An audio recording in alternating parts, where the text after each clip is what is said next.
Lui è Suleiman, detto in Occidente il Magnifico, chiamato invece a Oriente Kanuni, il legislatore. In questi due soprannomi c'è la grandezza del personaggio del sultano artefice dell'età dell'oro dell'impero ottomano.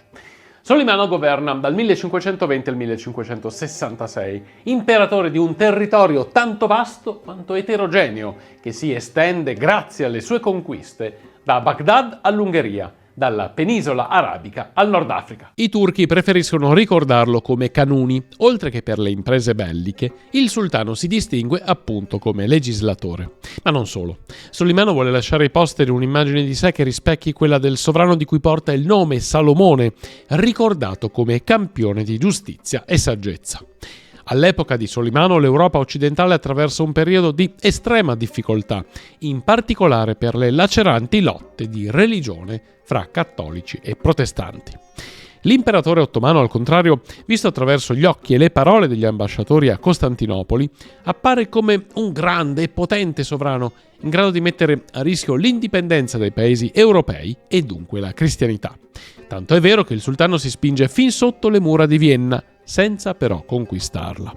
E mette anche a rischio il controllo esercitato dai cristiani sul Mediterraneo, conquistando l'isola di Rodi, malgrado non riesca poi a vincere la resistenza di Malta, difesa dai cavalieri dell'Ordine di Malta, che aveva sconfitto a Rodi. Ma Solimano non è solo un grande stratega, è anche un grande mecenate, appassionato d'arte e scienza, ed è lui stesso un raffinato poeta.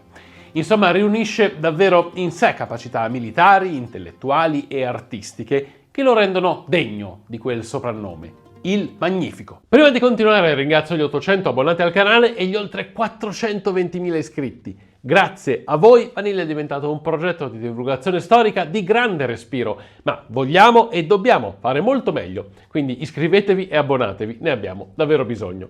Diamo però una tirata d'orecchie ai non iscritti, siete più del 65%, in pratica se tutti quelli che guardano i video fossero iscritti saremmo già a 1 milione e in più degli iscritti in pochi hanno attivato le notifiche, quindi non sapete quando escono i nuovi video. Iscrivetevi e attivate le notifiche, a voi non costa nulla, ma per noi significa avere quella visibilità che ci consentirebbe di crescere e migliorare sempre di più i nostri documentari. Grazie mille a tutti.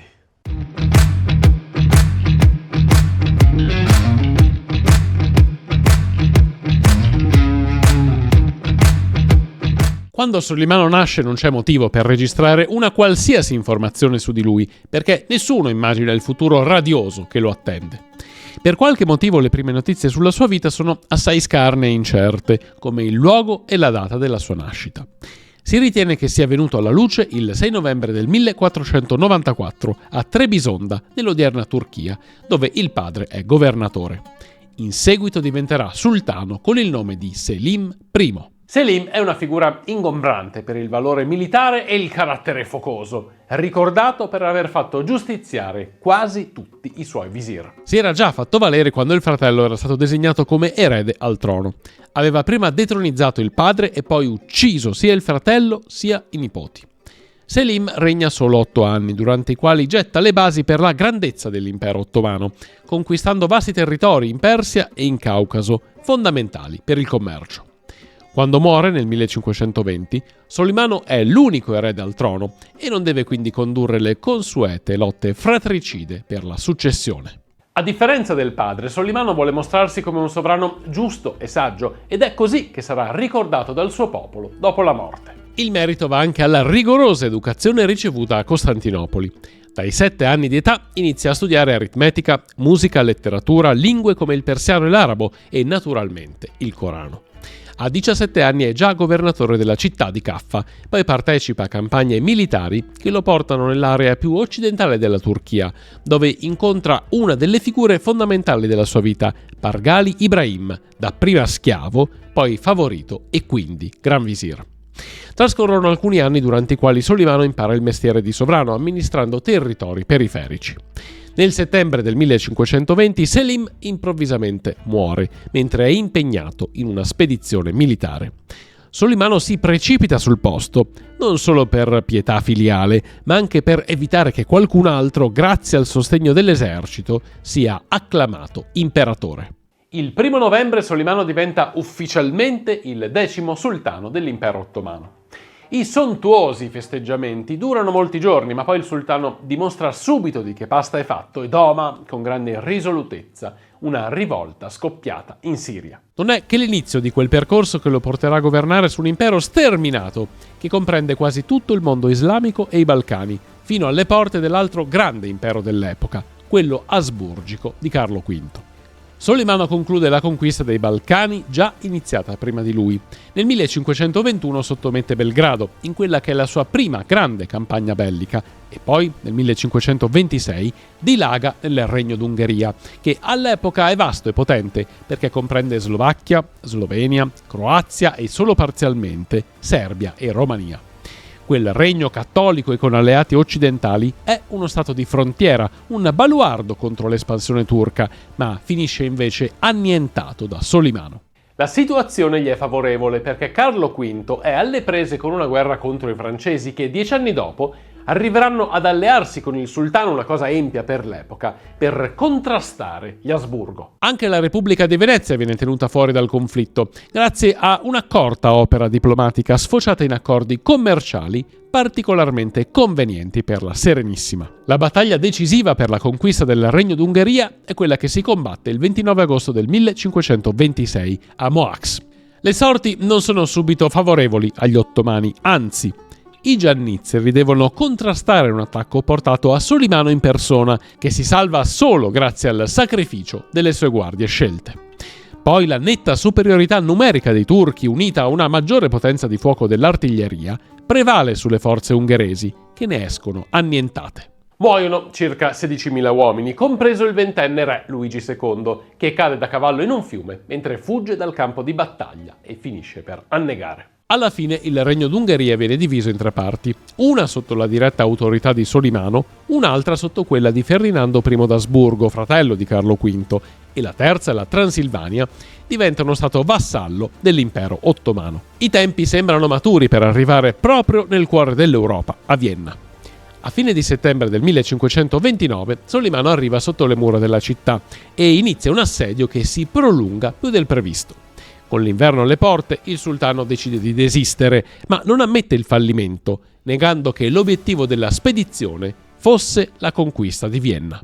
Guardando verso est, Solimano rivolge le sue attenzioni alla Persia, dove regna la dinastia dei Safavidi, nemici odiatissimi per questioni religiose. Gli ottomani sono sunniti, mentre gli altri sono sciiti e dunque considerati eretici. Le differenze fra le due correnti non sono però dogmatiche, ma riguardano piuttosto questioni di discendenza da Maometto, che alla fine portano a problemi politici. Nel 1533 inizia la campagna contro l'impero safavide, che porta Solimano a conquistare prima Tabriz e poi Baghdad. Senza riuscire ad avere uno scontro diretto con l'esercito dello Shah, che preferisce via via ritirarsi, Solimano rientra a Costantinopoli a gennaio del 1533. Può considerarsi soddisfatto perché i musulmani sunniti, da quel momento in poi, lo considerano il difensore vittorioso del vero Islam. In verità il sultano può essere forse più soddisfatto del fatto di governare un impero che si estende dalle porte di Vienna a Baghdad. L'impero ottomano ha anche un'altra frontiera, il mare. E loro, i turchi, il mare, non lo amano perché discendono da pastori nomadi abituati a scorrazzare negli altipiani dell'Anatolia e non certo a navigare sulle onde del Mediterraneo o del Mar Nero. Ma Solimano non può fare a meno di affrontare il problema perché a un tiro di schioppo dalle coste turche c'è Rodi, l'isola che è la sede dell'ordine crociato degli Ospitalieri di San Giovanni, meglio conosciuti come Cavalieri di Rodi e poi come Cavalieri di Malta. Con la fine delle crociate e la perdita dei territori della Terra Santa, i cavalieri non ci pensano neanche a sciogliere l'ordine, anzi, decidono di conquistarsi un territorio su cui esercitare la sovranità e all'inizio del 300 prendono Rodi, che all'epoca è sotto il controllo dell'impero bizantino. Senza più crociate da combattere, i cavalieri si trasformano in difensori del Mediterraneo per contrastare i pirati barbareschi che hanno come base i porti dell'Algeria. Oltre a difendere le navi del mondo cristiano, i cavalieri attaccano e derubano quelle che trasportano merci e persone nei vari territori dell'impero ottomano. Sono, in sostanza, dei pirati. Solimano decide che è ora di mettere fine a quella situazione e nel giugno del 1522 chiede con una lettera la resa di Rodi. Per essere più convincente fa convergere sull'isola le 300 navi della flotta che lui stesso aveva fatto costruire. Intanto lui si avvicina via terra alla testa di circa 100.000 uomini. A Rodi ci sono circa 700 cavalieri e 6.700 soldati. La disparità di forze lascia poche speranze agli ospitalieri, che invano aspettano l'arrivo dall'Europa di altri cavalieri dell'ordine. E tuttavia la conquista di Rodi non è facile. La roccaforte risulta quasi inespugnabile e gli assediati vendono cara la pelle. Il 20 dicembre, dopo 6 lunghi mesi, Solimano offre condizioni onorevoli per la resa. I cavalieri devono lasciare l'isola entro 12 giorni, ma possono portare via le loro armi e i beni personali. L'assedio di Rodi si conclude con una vittoria per gli ottomani, anche se è costata moltissimo. Secondo le fonti cristiane, i morti nelle fila turche sono 114.000, compresi i 50.000 deceduti per malattia. La marina ottomana, grazie anche all'arruolamento di un ex pirata, il terribile Khayr al-Din, conosciuto in Europa come il Barbarossa, diventa sempre più forte, tanto da contrastare con successo il dominio veneziano nell'Egeo. Così Solimano, che controlla anche la gran parte delle coste del Nord Africa, ha conquistato anche la frontiera d'acqua, il Mediterraneo. Metto in pausa il racconto delle imprese di Solimano come comandante militare perché voglio approfondire sia il suo ruolo come legislatore, sia il ruolo che hanno avuto nella sua vita il Gran Visir e la schiava che ha eletto a propria moglie. Gli ottomani amano ricordare Solimano come Kanuni, il legislatore. Il sultano vuole eguagliare la grandezza giuridica dell'imperatore Giustiniano e si cimenta in un'impresa simile a quella che aveva portato alla compilazione del Corpus Iuris Civilis. E difatti fa codificare il diritto del grande giurista Ebu Sud Efendi, che produce un codice chiamato Kanun-i Osmani, canone di Osmani, un corpo giuridico che avrà vita oltre 300 anni. Quelle leggi devono regolamentare tutte le aree del diritto non presenti nella Sharia, la legge islamica, e aiutano anche nei casi di controversia sull'interpretazione della Sharia stessa. Solo per fare un esempio, grazie a un sottile ragionamento dei giuristi, il pagamento delle tasse appare come un obbligo imposto dalla Sharia, dove invece non c'è menzione di tributi da pagare al sultano. C'è però l'obbligo per i veri musulmani di fare elemosine per contribuire al sostentamento dei poveri. Equiparare le tasse alle elemosine rappresenta la mossa strategica per costringere tutti a pagare i tributi senza contestazioni. In questo modo Solimano riesce a far entrare nel suo canon quegli elementi necessari al funzionamento di uno Stato moderno, senza però contraddire i dettami della Sharia, cosa che non poteva permettersi nemmeno lui. Nonostante i grandi sforzi di riorganizzazione e modernizzazione della giurisprudenza, Solimano mantiene, ad esempio, un decreto abbastanza sconcertante e che avrà conseguenze negative sul processo civile, culturale e anche tecnologico dell'impero.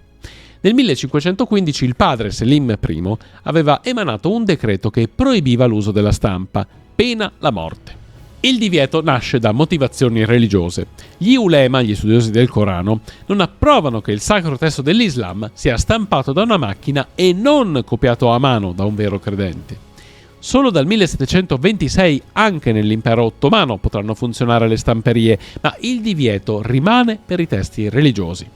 Un'altra norma che Solimano non ritiene di dover modificare è la legge del fratricidio, codificata da Maometto II, sultano dal 1451 al 1481, ma già ampiamente messa in pratica dai suoi predecessori. Il problema della successione al trono mette a rischio la stabilità del paese e quindi Maometto II, detto il Conquistatore, che è colui che conquista Costantinopoli, inserisce nel suo canon la famigerata legge del fratricidio. Così dice: la maggioranza dei legislatori ha dichiarato che i miei illustri figli e nipoti che saliranno al trono avranno il diritto di giustiziare i loro fratelli.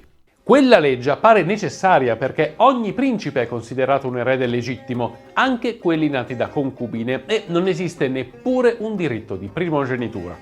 Il problema riguarda anche Solimano, che ha 4 figli maschi che possono aspirare al trono. Mentre ancora governatore di una provincia, Solimano mette al mondo diversi figli, ma uno solo sopravvive, Mustafa, avuto dalla concubina Maidevran. La madre del primogenito viene elevata al rango di prima consorte, senza in realtà essere sposata col sultano e senza godere più dei suoi favori sessuali, perché il suo compito è ormai solo quello di crescere il figlio. Questa è la regola, almeno fino a quando non irrompe nell'harem di Solimano una schiava originaria della Rutenia, oggi l'Ucraina, che da concubina arriva a diventare la donna più potente dell'impero. Ma non solo. Per lei il sultano stravolge tutte le regole sposandola legalmente, nonostante la sua condizione di schiava. La circostanza mette in subbuglio il palazzo e anche i sudditi, ma d'altronde lui non deve rendere conto a nessuno. La donna capace di tanto è Hurrem, conosciuta in Europa come Roxelana, dal nome della sua terra d'origine. Per lei Solimano contravviene anche la regola di non frequentare più il letto della concubina che gli ha già dato un figlio maschio. Hurrem ne mette al mondo addirittura 5, oltre a un'unica femmina.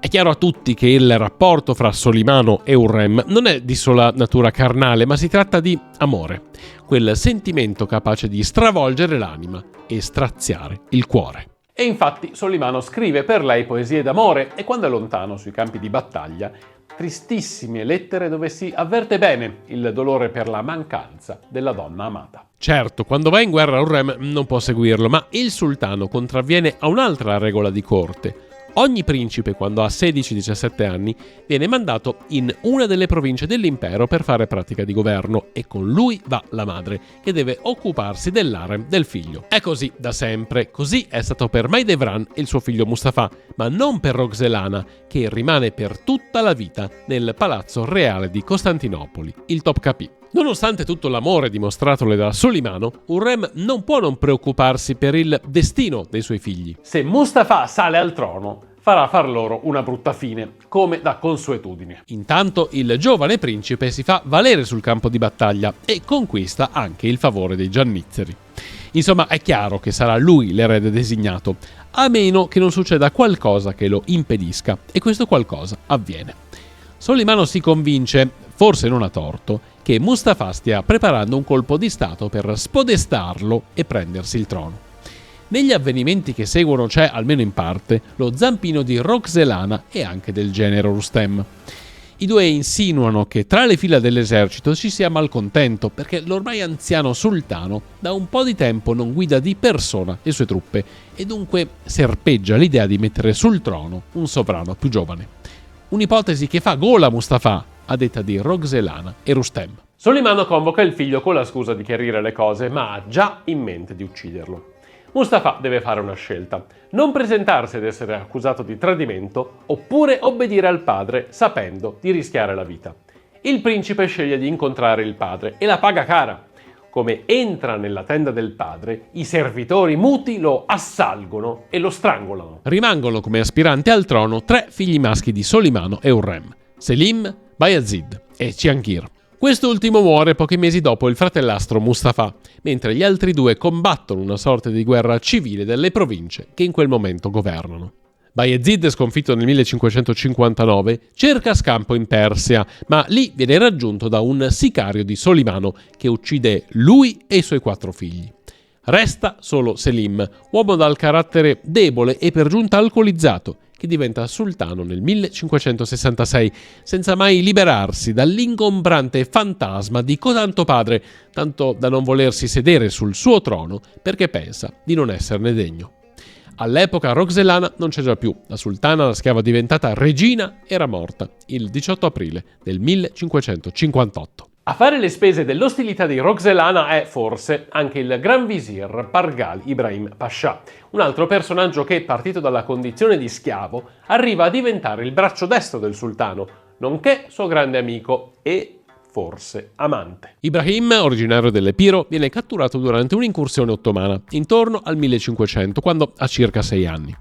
Ha modo di incontrare Solimano 14 anni dopo e fra i due nasce un rapporto d'amicizia del tutto speciale, probabilmente anche di natura amorosa, visto che i due dormono spesso insieme. Ibrahim viene nominato falconiere reale, poi primo ufficiale della Camera da Retto reale e via via sempre più in alto nella gerarchia di palazzo, fino a ricoprire la carica di Gran Visir. Tutto troppo veloce, tanto da scatenare le gelosie degli altri funzionari. Lo stesso Ibrahim chiede a Solimano di rallentare le promozioni per non scatenare pericolosi intrighi a suo danno. Le cose filano lisce per molti anni. Oltre alla carica di Gran Visir, l'amico prediletto ottiene quella di Beylerbey di Rumelia, ovvero governatore militare dei territori ottomani in Europa, e anche il comando delle truppe lì stanziate. Tutto questo quando Ibrahim ha solo 30 anni e non troppa esperienza in ambito militare. Tuttavia è lui che instaura rapporti diplomatici positivi con molte nazioni della cristianità. Riesce a trattare con Carlo V in merito alla suddivisione del Regno d'Ungheria, conclude l'alleanza con la Francia in funzione anti-asburgica ed è molto rispettato dagli ambasciatori della Repubblica di Venezia, che lo chiamano addirittura Ibrahim il Magnifico. Insomma, il Gran Visir ha un grande potere che lo rende un po' troppo audace, tanto da usare un titolo dove compare il termine sultano. Nemmeno lui, che è Makbul Ibrahim Pascià, ovvero il favorito, può permettersi una cosa del genere. In aggiunta c'è l'ostilità di Roxelana, che forse convince Solimano a eliminare quell'ingombrante Gran Visir. Lei ha le sue ragioni. Ibrahim sostiene la successione al trono di Mustafa a danno dei suoi figli. La decisione deve essere costata molto al sultano, tanto da indurlo a dare all'amico 7 giorni di tempo per lasciare il paese. Un'opportunità che Ibrahim consapevolmente non coglie e così viene strangolato nel sonno il 5 marzo del 1536. Da quel momento in poi sarà ricordato come Maktul Ibrahim Pascià, il giustiziato. Dopo avervi raccontato nel dettaglio i ruoli delle persone che sono state più vicine a Solimano, chiudiamo il racconto delle sue imprese militari. Nel 1565, verso la fine del suo regno, fallisce nell'impresa di sottomettere Malta, dove si scontra di nuovo con gli ospitalieri, che sull'isola hanno trovato il loro nuovo spazio. Malta è l'ultimo baluardo cristiano in quel mare che ormai è un lago islamico. Da lì alla conquista della Sicilia il passo sarebbe stato breve, con tutte le conseguenze che l'Europa non voleva nemmeno immaginare. Malta dunque resiste e il mondo cristiano tira un sospiro di sollievo. Nel 1566, quando ha già 72 anni ed è quasi invalido a causa della gotta, Solimano parte per la sua 13ª e ultima campagna militare, ancora una volta in Ungheria. Mentre assedia la città di Sigvetar, una porta verso Vienna, il sultano muore nella sua tenda, forse per un ictus. È il 6 settembre del 1566. Solimano il Magnifico, chiamato in Europa anche Gran Turk, è considerato il più grande imperatore ottomano, il sovrano più potente della sua epoca. Lui è a capo della Sublime Porta, il consiglio imperiale chiamato anche Gran Divano, e governa un territorio immenso, un mosaico di popoli, lingue e religioni diverse che può essere paragonato all'impero romano. A dimostrare metaforicamente questo parallelo c'è la scintillante Costantinopoli, capitale di entrambi gli imperi. La grandezza di Solimano sta anche nella sua capacità di scegliere come collaboratori persone che rappresentano l'eccellenza intellettuale del regno, come il grande giurista Ebu Sud Effendi e l'architetto Mimar Sinan, che costruisce delle moschee grandiose e oltre 300 monumenti in tutto l'impero. E ancora, il visir Sokollu Mehmed Pascià, che fa realizzare canali di comunicazione fra il Don e il Volga, fra il Mar Rosso e il Mediterraneo, e un ponte da 11 arcate sul fiume Drina. Oltre a ciò, Solimano promuove e finanzia scuole d'arte e artigianato che sviluppano la pittura, l'arte orafa e soprattutto la letteratura. Il sultano stesso è un prolifico poeta, che verso la fine della sua vita cambia genere. Non scrive più rime d'amore, ma si diletta di componere in laude di Dio, facendosi umile e dicendo sempre egli esser niente, ma per lasciare memoria della sua grandezza fa fare una cronica di tutto quello che ha operato, secondo quanto scrive un ambasciatore veneziano. E si potrebbe andare avanti ancora parlando dello sviluppo dato all'istruzione, al commercio, all'agricoltura, che sono alla base della ricchezza e della potenza dell'impero. Una potenza che da un lato intimorisce molto gli europei, a lungo spaventati dall'idea di finire sotto il giogo islamico, e che dall'altro inorgoglisce oltremodo Solimano. Un orgoglio ben espresso in un'epigrafe lasciata nel 1537 nella Moldavia appena conquistata. Sono lo schiavo di Dio e il sultano di questo mondo. Per grazia di Dio sono il capo della comunità di Mohammed. A Baghdad sono lo Shah, nei regni bizantini sono Cesare e in Egitto sono il sultano che manda le sue flotte nei mari dell'Europa, del Maghreb e dell'India.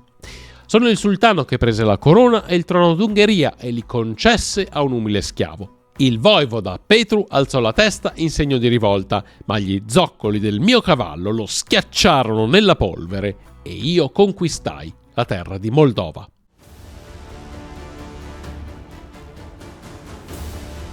Khayr al-Din, detto Barbarossa, è un pirata di origine greca e terrore dei paesi della costa mediterranea e delle isole dell'Egeo, che diventa ammiraglio della marina ottomana nel 1533. Nel 1545, dopo innumerevoli scorrerie, battaglie e conquiste, si ritira nel suo bel palazzo di Costantinopoli e dopo un anno muore, forse di febbre gialla. Nei 200 anni successivi, ogni nave che passa davanti al suo mausoleo sul Bosforo non manca di rendergli omaggio.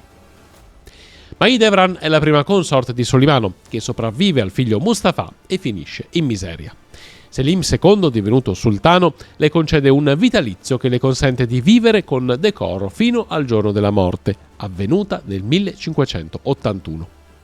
Selim II è il figlio di Solimano e suo erede, che sposa una donna veneziana, Cecilia Venier Baffo, finita nel suo harem dopo essere stata rapita dal pirata Barbarossa. Selim non ama gli affari di Stato e dopo la sconfitta nella battaglia di Lepanto se ne disinteressa del tutto, lasciando governare il Gran Visir Sokollu e, nell'ombra, la moglie. Muore nel 1574 a 50 anni per le conseguenze di una banale caduta dovuta all'ubriachezza. Sokollu Mehmed Pascià viene nominato Gran Visir alla fine del regno di Solimano, assiste alla sua morte e, per evitare disordini, uccide tutti gli altri presenti in attesa dell'arrivo dell'erede Selim. Conserva la carica di Gran Visir con Selim II e il suo successore Murad III. Finisce accoltellato da un derviscio debole di mente che fa incautamente entrare nelle sue stanze private. Gli sciiti e i sunniti sono i due gruppi che, dopo la morte di Maometto, si scontrano su chi debba guidare la comunità islamica. Viene scelto Abu Bakr, suo suocero, che diventa il primo califfo.